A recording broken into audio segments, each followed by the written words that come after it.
Are you an HR department of one, trying to figure out how to balance task and strategy while keeping up with changes in regulatory compliance? Do you need a fresh outlook on old topics? Then stop what you're doing, grab your coffee, and get ready to recharge. If you have people, you have problems to solve and things to do. Your host is Brenda Neckvattle, a 20-year human resource professional, ready to explore the HR industry with veterans of business and life with fresh eyes and new ideas. Learn about the rapidly evolving changes in employment law around the country, as well as new tactics to deploy and build engagement in your workforce. If you're looking to implement new practices to make your job easier in HR, then this podcast is for you. Hey everyone, and welcome to the Best Practices in Human Resources podcast. Super excited that you guys are here. We got another epic show for you today, and we're just going to get right into it. If this is your first time listening, welcome aboard. This is a pretty cool show. We have a lot of really awesome guests on, and you're going to find some really helpful, useful, actionable information that you can take and put into place right away. And if you are returning, oh my gosh, you guys are absolutely phenomenal. Just fabulous. You guys make this show happen. I cannot begin to tell you how much I appreciate you guys being here. So thank you so very much. So I'm here to help share with you the what and the how in human resources because I'm in the human business, and that means a greater number of dynamics in the workplace to balance and manage. But most importantly today, we're going to be talking about some employment law changes that are hitting across the nation. I'm going to share with you later in the show where you can get access to these call outs. Our main topic today is, what does the world really look like? And we have an awesome guest who, her name is Charanya Kannan. I know I was going to screw that up, at PayPal. Sorry, dear. And really had a phenomenal conversation. And her background really kind of gives us, as she looks at global strategy, gives us an insight to what really is taking place in the world. It's not a controlled narrative type of perspective, and it doesn't matter what direction that's coming in, because I think everybody's trying to control a narrative right now. But she's got some really, really fantastic insight that's going to help out. I'm going to talk to you about some upcoming events and some announcements that we've got. And then also I'm going to share with you how to get best practices delivered right to your inbox. This information, folks, before we move forward, is available. The information that is available through this podcast is for informational purposes only, and not for the purpose of providing any form of legal advice. You should contact your attorney to obtain legal advice with respects to any issues that you may be having. And if you don't have an employment attorney, go ahead and reach out to me, and I might be able to help refer one to you through our affiliates program. All right, so employment law changes and headlines that are hitting across the nation. So first off, the first major court decision in the PPP agent-free litigation deal has led to a victory to lenders. So there's some good information in there. Also, there's some remote virtual verification information for the continuation of the I-9. Basically, what that means is all about being able to verify documents remotely. Now that we're still kind of dealing with this, the USCIS has extended that for until mid-September. Also, you're going to be able to find some information about reimbursements and remote work, the flu season, and the possible COVID-19 vaccine is going to kind of open up some conversation, if it hasn't already, on workplace vaccination policies. Very dicey, very dodgy area, so we've got an article out there for you on that one. Also, the new executive order takes aim at hiring under federal contracts. So if you are a federal contractor, there is a new executive order that came out. Definitely check that out. The IRS has also issued FAQs on leave sharing plans to aid employees affected by COVID-19. And the Department of Labor has also issued some new FMLA forms for you guys to use as well. Also found an article on 4 common COVID misunderstandings that could place your company at legal risk. We've also got the EEOC has resumed issuing notices allowing workers to go ahead and sue employers. And also the EEOC has issued new workplace guidance on opioid use and reasonable accommodation considerations. There's also some, over in California, an article on challenges and risks when private employers regulate employees' off-duty conduct in California. Philadelphia employers are on alert as the new wage equity ordinance will be enforced starting the 1st of September. Over in Tennessee, the governor has signed the COVID-19 liability shield into law. And lastly, the Washington governor creates COVID-19 food production workers paid leave program. Now, you can find these articles actually over on the bestpractices.work website. Click on the podcast up at the top, and you'll be able to go ahead and link to them.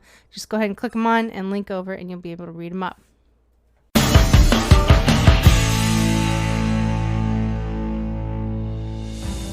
There are approximately 2,500 members of the U.S. Special Operations community who transition out of active duty military service every single year. The Honor Foundation has dedicated its mission to serving these elite individuals on their journey to prepare for life once they take off the uniform. In the past few years, we've begun our own journey to reach this number, launching 3 physical campuses in San Diego, California, Virginia Beach, Virginia, and near Wilmington, North Carolina, along with a virtual campus to reach members of the community anywhere on the planet. I spent 26 years in the Special Operations community as a SEAL.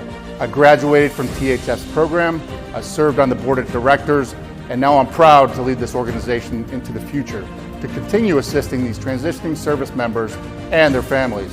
Our dedicated team, our world-class program, and our incredible tribes of supporters are standing by to help THF alumni and future fellows, and are committed to providing the best possible support system and resources to better serve this community. Our vision for the Honor Foundation is clear: to impact every transitioning service member from the U.S. Special Operations enterprise through our programs and support, and to be a catalyst for overhauling the entire DoD transition program. It's a big task, but the community deserves it, and we're driving full steam ahead to make this a reality. If you've been inspired with what the Honor Foundation's done in the last 5 years, I welcome you all to join us as we craft the next chapter in defining what it means to serve others with honor for life.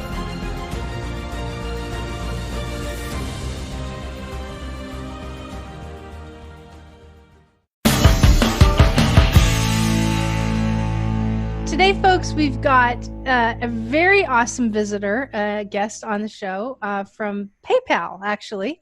Her name is Charanya Kannan, and I was so sweating saying that. And it's like neck waddle is not easy, right? And Charanya actually, this is what she does. She actually takes all of the data from PayPal and she looks at the world in a very broad view and helps people on the inside to understand what the hell is going on in the real world. We're speaking over at the Women's Future Conference that is hosted by the Stevie Awards. It's taking place November 12th through the 13th.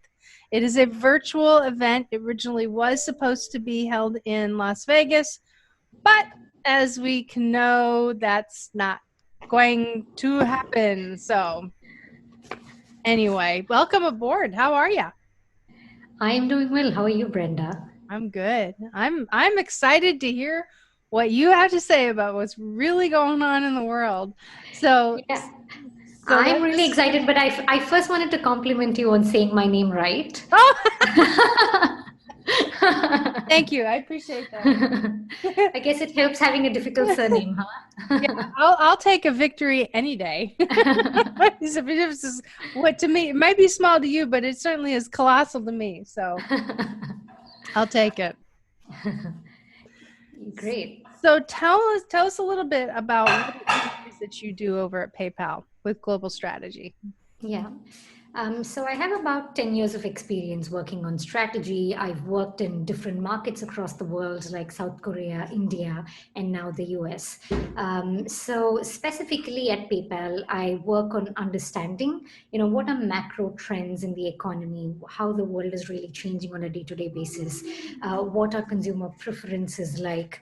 And when we say consumers, PayPal is a two-sided network. We have merchants on one side, and we have our consumers who use the blue PayPal button to check out on the other side. So it's about understanding our customers as a whole, these merchants who could be small businesses or large enterprises, and some of these consumers who, who are like everyday people like you and me using PayPal. So it's all about understanding, what are these people thinking and how can we enable them. As our CEO always says, like the role of PayPal is to democratize financial services. So on an everyday basis, we think of like, how can we make, digital transactions more accessible to everybody? There's a huge proportion of unbanked people. Like, how do we deliver banking services to them in a way that is non-threatening, in a way that is inclusive? Yes. And I love that you specified that specifically and specified specifically. Okay. The reason why I'm saying that is because over in the Next Gen Women in HR Facebook group, we have been talking about all of most of July, some of June, we started talking about how you align, your HR initiatives to the company objectives. You just clarified what the company objectives are very, very specifically. How do we make business transactions better? And it's as simple as that. So that's part of the reason why I'd love to have you on, is because everything that you and I talked about circles around that core number one business objective. And if people don't understand that, then all this other stuff that happens, it doesn't mean anything. It definitely doesn't mean anything. So, while at business school, we did this course called Reimagining Capitalism, which was a question of, how do we bring capitalism to be in a more inclusive way? Like the divide between the rich and the poor is exacerbating, particularly with the advent of COVID. But there are very few companies that are sort of trying to bridge the gap. And I'm very proud to say that PayPal sort of does that really well. We are able to I'm able to work for a company that not only focuses on revenues and profits. We just had our second quarter earnings call yesterday, and we as a company have done so well. And at the same time, the CEO is constantly emphasizing the values of being inclusive and how we serve the society. So finding that balance between these two, I think, proving that, establishing that is what makes this unique. Yeah.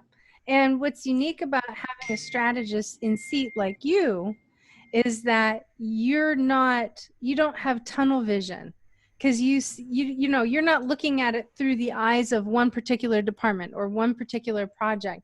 You're looking at things, again, like I mentioned when I first introduced you, in a much broader scale, but you bring it back down into more digestible chunks, so that people can really truly understand what's going on. And then, since you're a strategist, we'll kind of get into, and I know you've got some background on this too, how does this work on the HR side? How does this work with HRIS?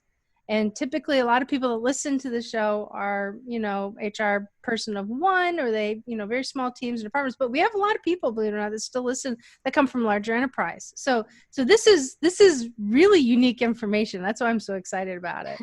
So yeah, so I think I don't know if we, if we can stay away from the bias of tunnel vision. We try to. All I can say is we try to. The biggest benefit, as you so well articulated, is that we have a very cross-functional view. So any project that I undertake involves product, marketing, the customer service department, sales enablement, go-to-market strategy, and to a large extent HR as well. And so we try and encompass, all the different. We engage all the different functions of PayPal. So we do have the advantage of having that bird's eye view, but it's also often hard because each department sort of has slightly differing agendas, and sometimes getting cross-functional stakeholders to align could be an interesting challenge. But it's definitely right that our insights or the market strategy that we provide is often to the point. It is without bias. It's not to appease any stakeholder in any department, and so we try to keep it neutral, and so it's accessible to anybody. Yep, I love it.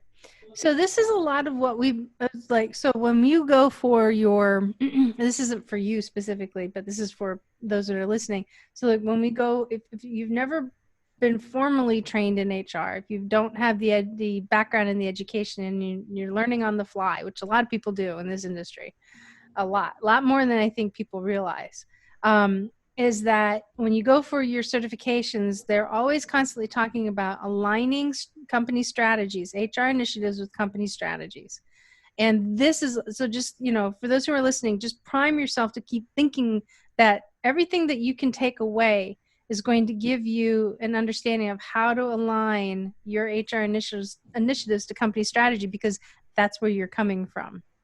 So we're gonna dip into that a little bit more. So tell me a little bit. So let's take a step back. So you've been a strategist for 10 years. How long have you been with PayPal specifically? For close to 1.5 years now. Okay, so you've seen a lot of recent change. You've seen, what in our market is really kind of funky right now.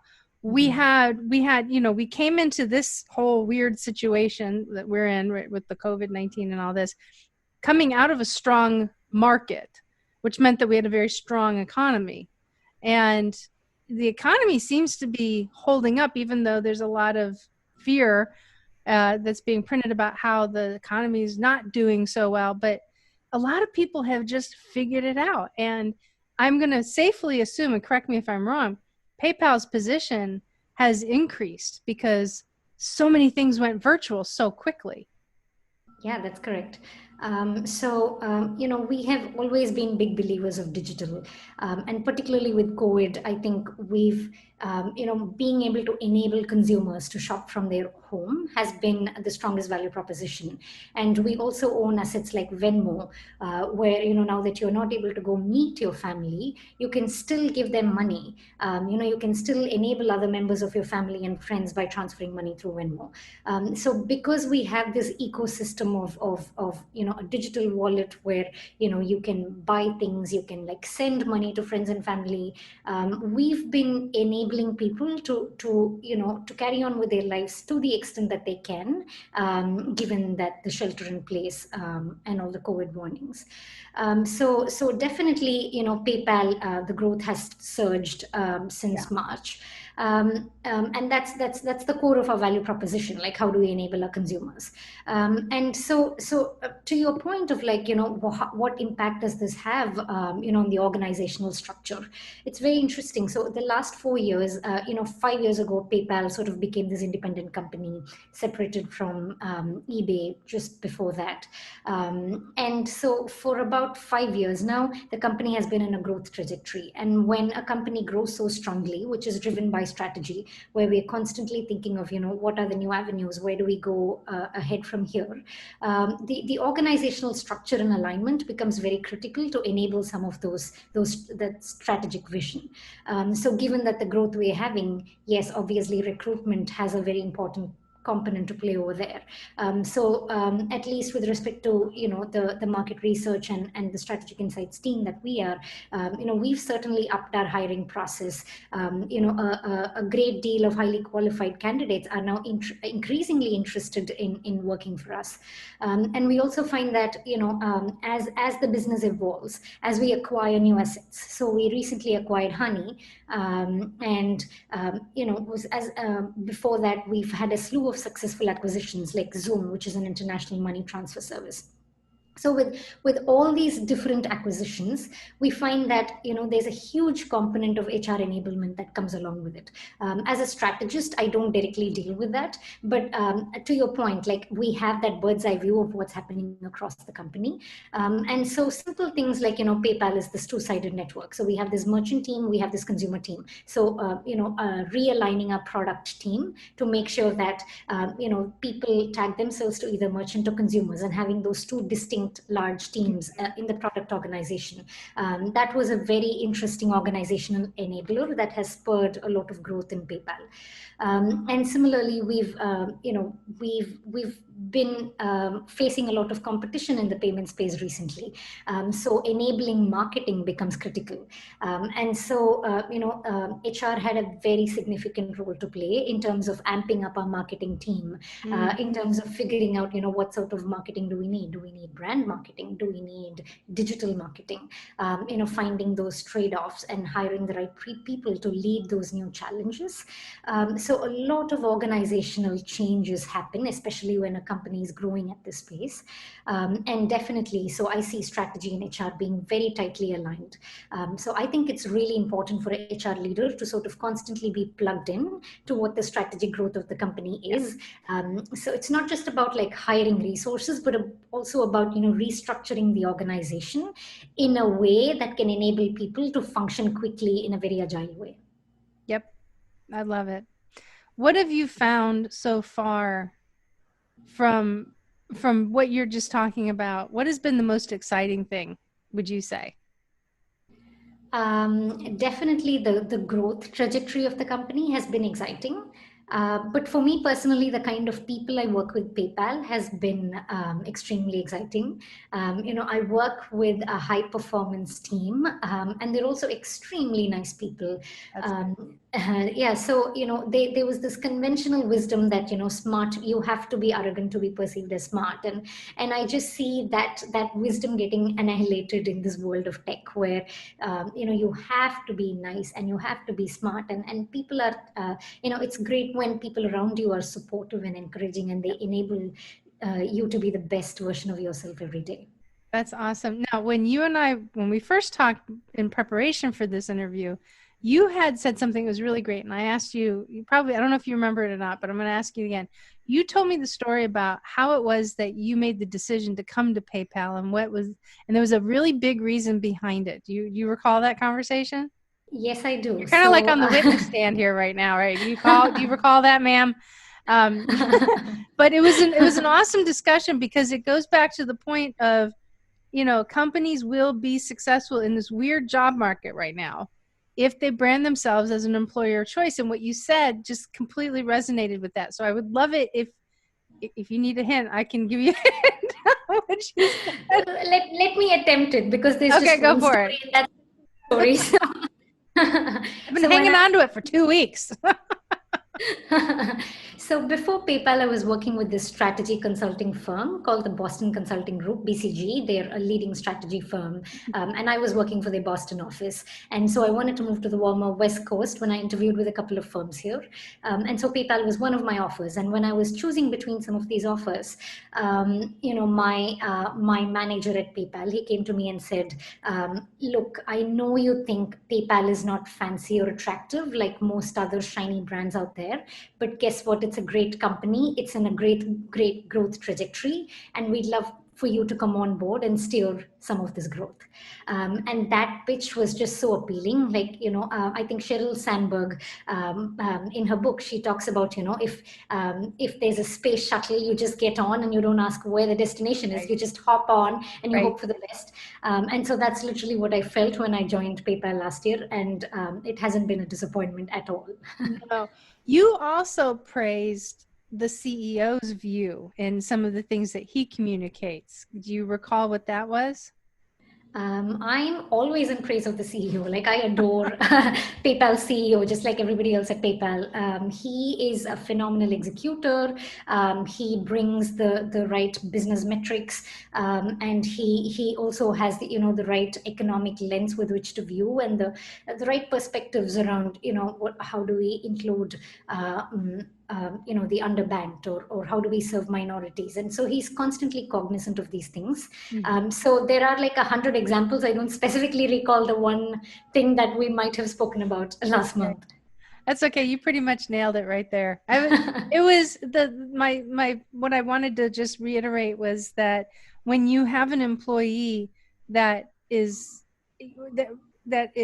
resonating so well with what the CEO is delivering, it's a very empowering thing. And that's, and this is, like I said, it's a weird time right now, and we'll get into what the world really looks like next. But, this is kind of part of it. A lot of people think that there's areas of it that's scary, and then there's areas of it where they still believe the grass is greener on the other side. And here you are, absolutely bought in and, following what the direction of the CEO. For one, he's communicating it well. Two, it's the right thing that he's doing. And I think with all of the mass media hype that's going on right now, because I'm a solid believer that I think if we shut the media down for 3 days, 60% of our issues will go away.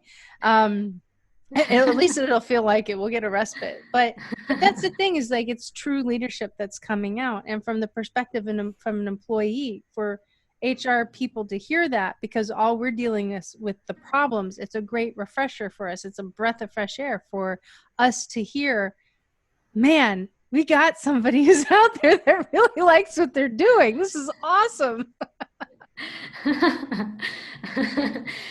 In general, I do find the vibe in Silicon Valley to be, people always talk about Silicon Valley from a very entrepreneurial perspective. But, lots of my friends from Harvard who are running their own startups, they come with this interesting business proposition to solve important and significant needs. Like, how do you bridge the gap between the rich and the poor, and how do you enable more people to get this access? Like, how do you work in the field of like health, sanitation, education? So to me, it's interesting that there is greater cognizance of social issues, and it's not just about, your company becoming the next unicorn and you getting a couple of $1 billion out of it, but it's really about how can you make a difference to the world around you. Yeah. So that definitely is something interesting about Silicon Valley. Yeah, that's awesome. So, okay, so let's get into it. What are you seeing in the world? What does this world really, truly, honestly look like right now? Because to everybody else, it's a mess. The world is a bit of a mess. I would say that is a fair summary. But it's so interesting because, different countries are dealing with the situation very differently. Different countries have been impacted very differently by COVID. So for instance, China was the first country to be affected, but China scores very high on optimism. People in China are still fairly optimistic. And lots of Asian countries like Indonesia, India, Vietnam specifically because it hasn't been impacted as much by COVID, but we see a lot of optimism in Asian countries. And then if you move over to the West, it's sort of the exact opposite. We see that there's a lot of pessimism. There's not much optimism. And it's so interesting. People's spending has decreased. And this recession is so different from the previous Great Recession. So in the previous recession, we did find that, people's consumption of goods decreased by about 50%. In this recession, people's consumption of goods has increased. Like, what do you do when you're at home? You buy more things to fill your home. But people's consumption of services has come down by 67%. So if you look at the GDP decline in the US, like 67% of that is a decline in personal consumption. And just one thought to wrap this up before you ask your question. No, go ahead.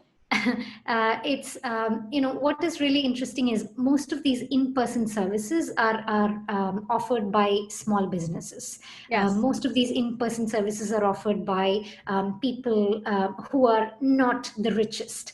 And so when you look at like who's been impacted more, the richest people have decreased their spending by only by about 20% or 30%. But the not so rich segment of the society, the middle class and below, they haven't had the luxury of being able to reduce their spend. So they still have to spend while their incomes have decreased. Whereas for the rich people, the income hasn't declined, but their spending has declined. Yeah, well, and a lot of that too. So if people aren't spending on services, it's mainly because services aren't available right now. Yeah. Your health and wellness services, and there's more gray hair been out there over several months than I think most people would be comfortable to show. Nail services. I mean, it's just those types of things. Even with the DMVs, because DMVs are running tight. You can look at it that way. Even that's more government, but still, it's still a service, right? Yeah. So it's the service industry as a whole, not just restaurant, not just food, not catering, not any of that. Just as a whole, if they're producing some form of hands-on personal service, that industry has definitely taken a hit. Retail has taken clearly a hit if it's strictly brick and mortar. So that makes a lot of sense. But I agree with you that people are home spending money, pulling things in, and that's where the job creation really truly is coming into place, because that's part of that's our national supply chain. And a lot of people are struggling, and I don't know if you have insight to this or not. A lot of people are struggling to find individuals to fill those open positions, in part because those who are able to collect both the state and the federal unemployment rates are not interested in going out and truly looking for work. And that's a real thing that we're dealing with right now. Mm-hmm. Yeah, so definitely we see a bit of that, but I think the government stimulus has boosted Yes. some of these the gap that we're seeing. The gap has been bridged because of the government stimulus. So yeah, perhaps there are some there's a it's not an incentive for people to look for work, but we do certainly see several instances where it has enabled people to continue their standard of living. And so from that sense, the stimulus has been a fantastic success. Particularly because if you look at some of the trends, and this was some research that was done at Harvard, the trend shows that the small businesses which are in the richer zip codes have been impacted the most. So the small businesses in some of the less rich neighborhood are somewhat fine, but because the rich have decreased their spending by 20-30%, we do find that the richer zip codes, smaller businesses attached to richer zip codes, have suffered the most. And so in several cases like that, the stimulus money is definitely their only way of doing things forward. And the second thing is like skill realignment. Obviously, like digital jobs are increasing, but not everybody has the skill set of digital.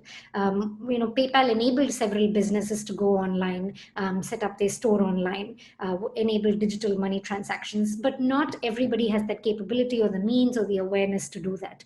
And so in those instances, it's probably like it's hard for them to go out and find a job when your skill set is you've been this hairstylist for 20 years, like that's the only thing how do you translate that into a digital service? Exactly. So there's partly the non-transferable skills that comes into play when we're saying people are not looking for other jobs. Well, how can they? Yeah. So that's my take on that. So can you put some clarification in, because and it's not a bad thing, but and I'm not picking on it, but I just want to get some clarification on something. So when we talk about richer or poorer, right, in how you're describing things, can you help us understand what your definition of rich and poor is?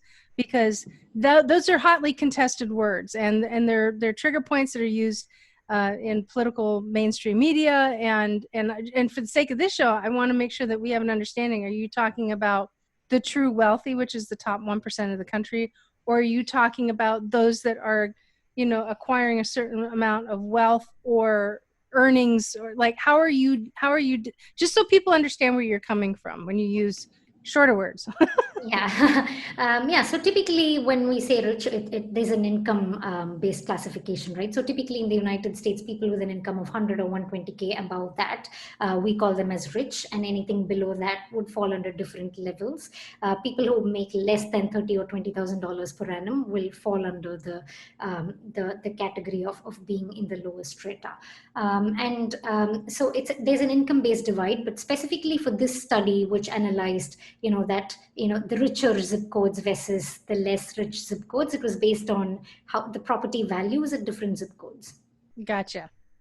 So I just want to make sure that people understood, because just because you can pay for something doesn't mean you're rich. It doesn't mean that. And that just means that you probably saved your pennies. That's right. And I'm not talking about, Bezos and Zuckerberg when I say rich.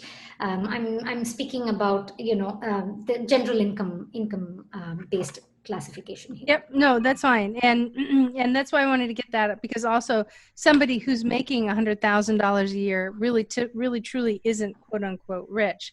Yeah. Just in a higher pay bracket, because, and that's a little bit more in the norm versus somebody who's earning $750,000 and higher. Yeah. That now you're starting to move towards that you're getting closer to that 1% multi-million, right? So I just, for the sake of everybody who's listening, that kind of gives them a context of, what type of, financial demographic you're actually speaking of. Yeah, that's a great question, and thanks for clarifying that. Oh, yeah, go. And we do find that as the income goes up, their spending has decreased more and more. So Now, let's why do you say, think that is? So because you can only spend so much on food and groceries, right? So whether you're rich or poor, you typically cannot spend more than $1,000 or $2,000 on your groceries every month.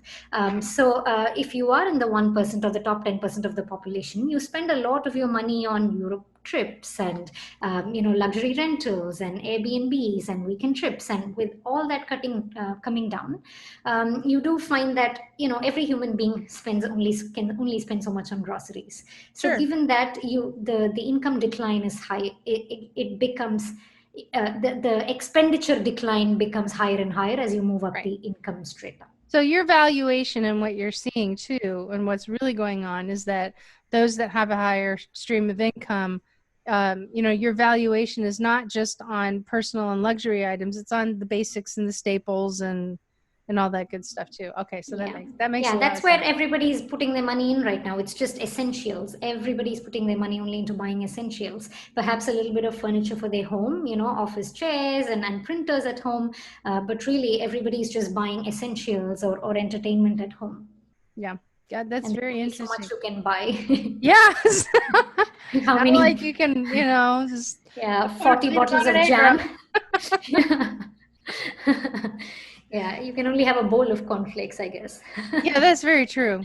So what are you guys seeing? So as somebody who does global, this global analysis and this global strategy, where are you seeing the direction that we're going in? I mean, now granted, if you could look in a crystal ball, we're going to go buy lottery tickets if you're right, and we're getting out of all of this, but I don't think that's reality. But where do you see us going with the data that you have? Because honestly, none of us know what's going to happen. I mean, there's really nobody can accurately guess this, and that's not what I'm asking, right?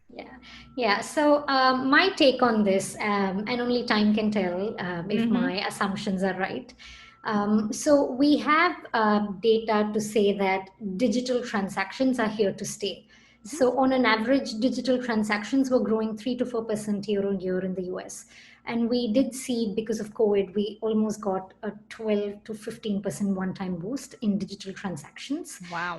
And we do see that trend will probably maintain year over year. And this is based on consumer surveys that we did. So we asked people, how many of you started doing these digital activities which you weren't doing before, and how likely are you to stick with these activities? And there are certain behaviors that will continue to persist. I read this interesting McKinsey study, which is again based on consumer surveys, which says that certain elements of telehealth, your general consultations with your physicians, people realize it's just easy to do that, digitally. Digital education, for instance, a lot of these apps, a lot of digital education is picking up. And so while mainstream school will return, and most parents like me are definitely looking forward to that, there's a component of digital education, of supplementary digital education that is here to stay. Definitely e-commerce is here to stay. From a personal anecdotal experience, I would never buy groceries online. I liked ordering like clothes or shoes online, but I never did groceries online. And now that I've started doing that, I realized, oh my God, this is amazing. Like I can save 3 hours every weekend. So there are, e-commerce per se has picked up so much. So we see many of these behaviors accelerating. The one other very interesting behavior that there are slightly conflicting views is work from home.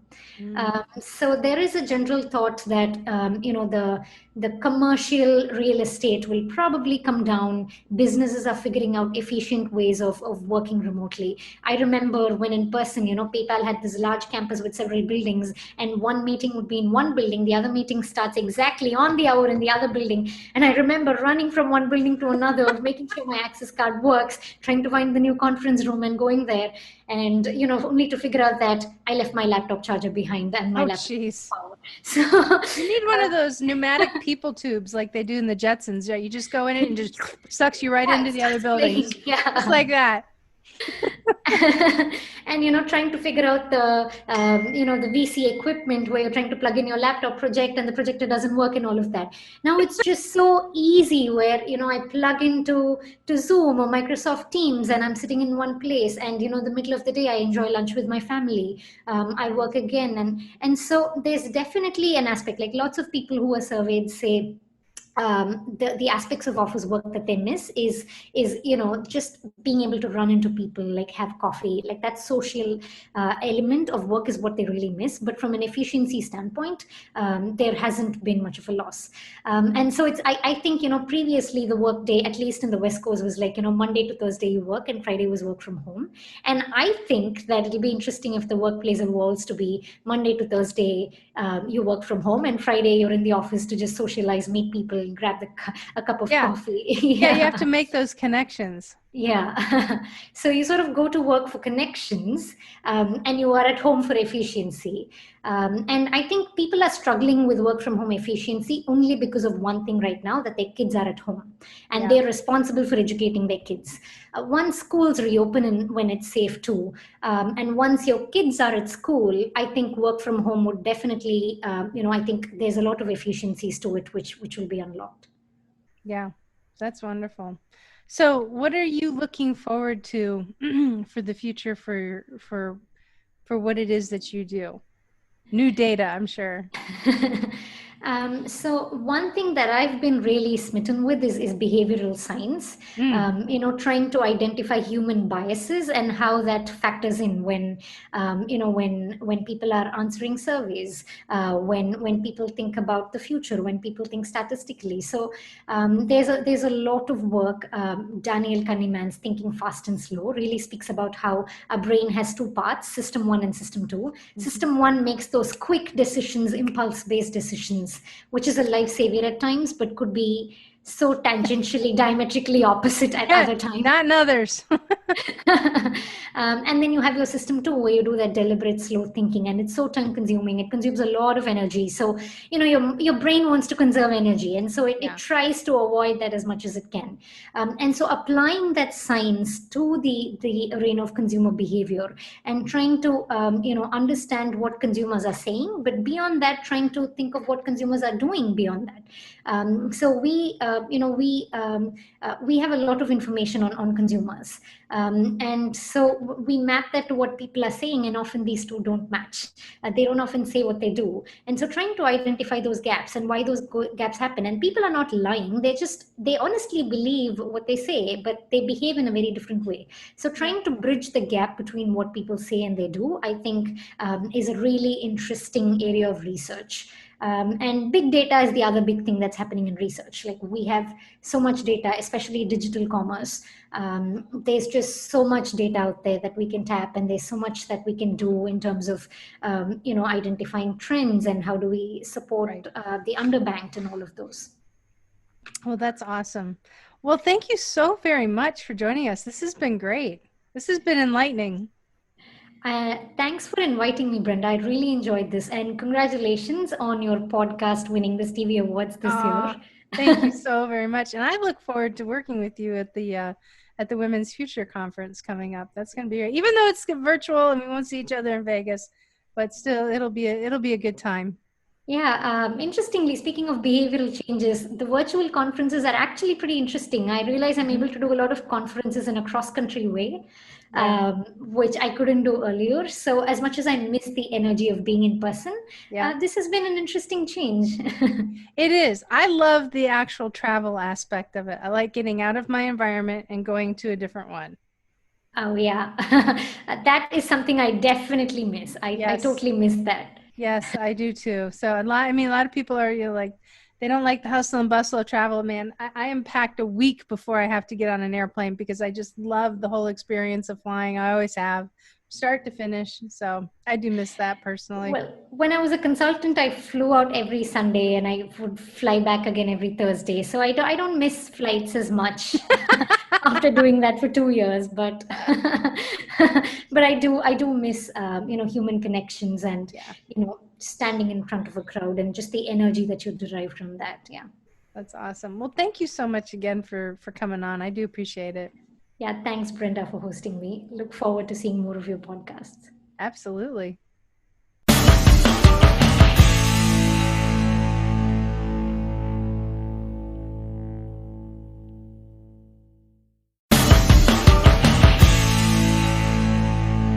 So starting in September, I'm just giving you a heads up, we're going to be adding a new segment to the show. And if you've been listening for anything that I've been doing for a while or participate over in the Next Gen Women in HR Facebook group, you've heard me say at some point that you really need to take care of yourself first in order for you to be able to take care of everything else. Because what we do in HR, we spend all day taking care of everybody else's problems first. That's what we do. And then we go home and then we take care of everybody else's problems there. So focusing in on you is key and critical. And like I said, starting in September, I'm going to be featuring as part of the show a segment on what you can do to help take care of yourself so you can take care of everything else. So you get a moment of the day back for yourself. And there's, a wide variety of topics that we're going to talk about. And it is a short segment, right? It's not going to be like this whole blown out thing, but we are going to kick it off. First off, we got Mark Victor Hansen, who's coming back with his beautiful wife, Crystal, and they're going to talk about their book. And so all of September really is going to be focused on just, it's hard out there right now. It really, really is. Everybody's feeling it. I know I'm feeling it too.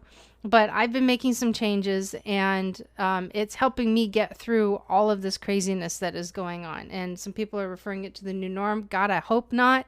This is not the new norm. I hope that this is going to wind up here starting into 2021. I'm ready to put 2020 behind me, but I'm kind of not, because there's really good stuff that's happening in addition to what's going on with all the garbage. So stay tuned. Come on in. We got some really cool things. But the whole month is really going to be about staying in motion, which is going to be great. We're going to have, subject matter experts as well as featured products that are effective and easy to incorporate into your day. We are back with the HR question. I've had a couple good ones come at me today. Today's actually based from an employee perspective, which I really like these because it shows you a couple things. Number one, it shows you what employees are actually out there looking. They want to know they want answers to these kinds of questions, which tells me that they don't have confidence in their relationship with HR. So this is an opportunity for you guys to take these questions and really build that up. Now, you can submit your questions on the bestpractices.work website by clicking on the podcast link from the menu. Down towards the bottom of the podcast page is a submission form for you to go ahead and post your question, which I may be able to read and answer on an upcoming episode. So this question came to me from an employee. Can you get fired from your job if you get a DUI and your job is to travel to go see clients? And I think this is a really great question. So in today's world, right now, work from home limits our ability to travel, but not really, because I've been, I recently went out west, and I can tell you that every seat in the aircraft was full. So people are traveling. The airports were busy, and even though about a third of the services were shut down, there's still a lot of travelers. And I went through all sorts of major hubs and small airports as well. So gave me a chance to really kind of scope the landscape out for myself. Regardless, we're talking about DUIs. So normally a manager or a leader's instinct is when somebody gets arrested for a DUI is to automatically fire the employee. They don't want the baggage. They don't want the drama. They don't want the bad reputation. They just don't want any of that stuff. Well, here's the deal. If you terminate an employee just based off of their arrest records, you're actually performing an unlawful employment act, okay? In this country, we are innocent until proven guilty. And not to mention, it's just an arrest. It just means that they're charged with a crime, and then they have to go place their argument and, their plea and their argument. Hopefully, depending upon what the circumstances are, it will resolve itself, okay? Your best bet, and I've had this happen. I've had several employees with DUIs that have lost their license. They've lost their ability to drive. They have to drive under certain circumstances. It's their first offense. It's multiple offenses. I've seen it all. practically. All right. I've even had one including death. So can you get fired from your job? Listen, here's the deal. If you have to wait until the individual goes through the actual trial, they have to go to trial. Once a verdict has been read and rendered, based off of that, you can make your determination. Now, most states, depending upon how the laws are, will permit an employee to drive with a charge of a DUI. But once that conviction comes into place, then the determination on whether a person can drive or operate a vehicle under limitations will come out. So if it's multiple offenses, more than likely the license is going to get revoked. But the question is, can the employee still do their job even though they may not be able to travel? And in a virtual world, that possibility increases and it kind of saves face on the employee. The other piece of it is that if it turns out that the employee has to travel as part of their job, what other opportunities, especially if it's a really good employee? I mean, let's face it, people make mistakes, right? I've seen some brilliant employees make goofy mistakes and they've had to pay hard consequences for it. The question is, what are some of the other options? So you'd really have to take a step back and take a look. But most importantly, you don't fire an employee just because of an arrest. You can't do that. That's bad. Okay. It's once the verdict and once the trial is over, then you can go ahead and make your determination. Well, what happens if the employee has to serve jail time?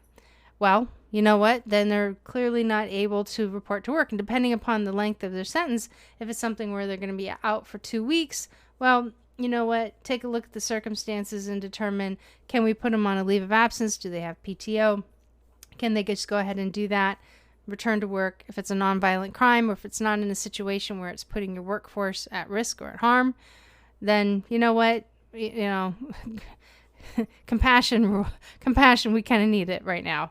I would go the compassionate route if it makes sense. Now, if it's violent crime, if it's for, we're talking about DUI, but if it turns out that it was because of a domestic, incident, or if it really gets kind of sticky and dodgy, then you really have to make your own judgment call. And this is something that you should be talking about with an employment attorney as well.